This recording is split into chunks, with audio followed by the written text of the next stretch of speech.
We're jumping straight in today. Yeah, let's do it. We're looking at the first 100 days of a hypothetical second Trump administration. It's already looking like a really active period. Definitely. Those first few months, they always set the tone, don't they? Hmm.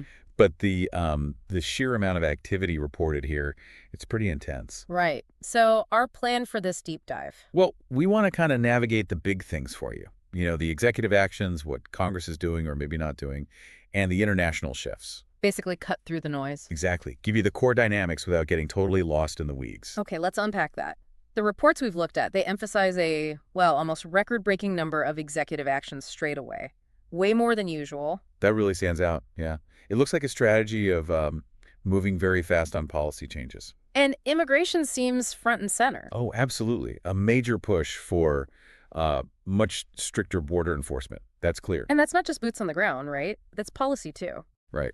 It involves, well, reports suggest significant changes to how both legal and illegal immigration are handled, the actual processes. You keep hearing about the Laken-Riley Act being implemented. How does that fit in? That's definitely a key piece. But it's broader than just that one act. There are signs of a really big rethink on asylum rules, for instance. A rethink. Meaning more scrutiny, basically. Mm. Higher bars, maybe. And that applies to legal immigration pathways, too. More vetting. And then there's the birthright citizenship talk. Yeah, that surfaced again in discussions. I mean, actually changing that would be a huge legal fight, no doubt. Of course. But the Laken-Riley Act itself, it's also reignited that whole tussle between federal power and state power on immigration, hasn't it? Yeah, that's a constant tension. Okay, so immigration is huge. What about the economy? That's another area getting hit with executive actions. Oh, yeah. Tariffs are back, particularly targeting China trade. Same as before, or... It seems maybe a bit more surgical this time. The report suggests tariffs aimed at specific sectors. And not just China, either. Other countries, too. Which could really shuffle global supply chains, I imagine. Could be significant, yeah, if businesses have to reroute things. Yeah. And alongside that, there's a big push for deregulation. And not just environmental regs, you mean? Seems broader. The reports mention potential impacts on, like, finance and labor sectors. Okay. Which, you know, naturally starts conversations about consumer protection, worker rights, those kinds of things. Uh-huh. And then there's the spending piece, trying to cut federal spending through executive action. Well. Propose cuts in certain departments. That's obviously causing some political battles over where the money should go. It really feels like these actions are touching, well, almost everything domestically. Social issues, too. Yes, definitely seeing movement there. Reports talk about rolling back some federal DEI initiatives, diversity, equity, inclusion. How far does that go? Well, it seems to affect things like federal contracts, even educational institutions, according to these reports. So that's stirring up debate about equal opportunity. Right. And there are also executive orders related to online speech. That's sparking First Amendment arguments, you know, concerns about government crossing lines on censorship. Okay, and one more piece on the executive side. The focus on federal agencies themselves, preventing weaponization. Right. The idea, or the stated idea, is to stop agencies being used against political opponents, make them impartial. But what does that look like in practice? Well, alongside those orders, reports mention very specific personnel changes in key agencies. Appointments where, you know, loyalty and being on board with the president's agenda seem, well, pretty important. Which raises questions about independence. Exactly. Independence, expertise, or those taking a back seat. And then you have these investigations reportedly starting within the FBI, the DOJ, looking into this weaponization. That adds another layer of questions about political influence. So a very, very busy executive branch. But Congress, the picture looks different, more quiet. Yeah, that's a really interesting contrast, isn't it? Compared to all the EOs, the actual laws getting passed seem fewer.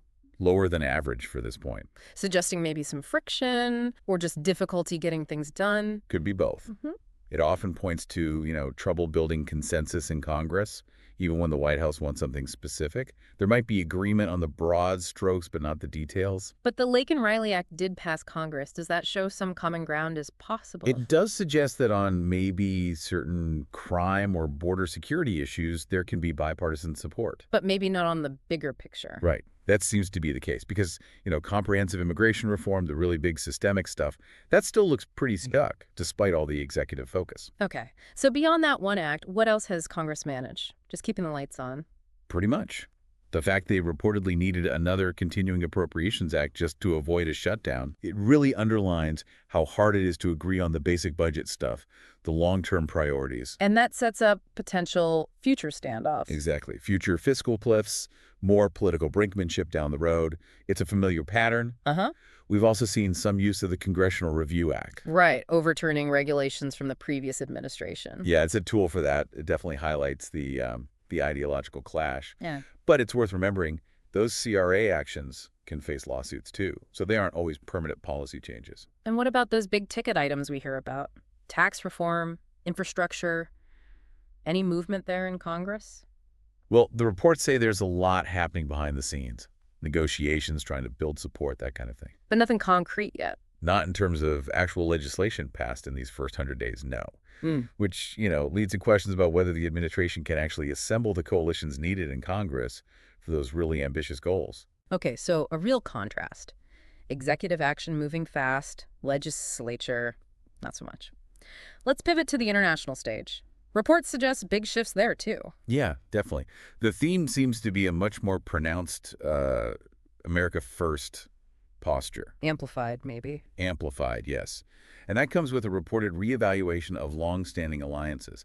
Plus, continued, maybe even increased, trade friction, especially with China. And all that changes diplomatic ties. It has to, right? You see reactions from allies, from adversaries. It could potentially redraw the global political map somewhat. Oh, America First, how does that play out in real terms? With alliances, for example? Well, reports suggest some relationships with traditional allies might be strained.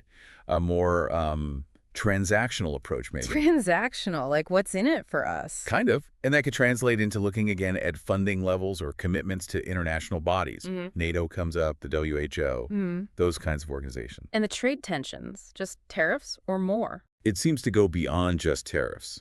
There's talk of potentially non-tariff barriers too, a tougher line on trade imbalances generally. And other countries push back? Predictably, yes. Reports mention retaliatory measures from other nations, which then raises those worries about, global economic stability. Okay.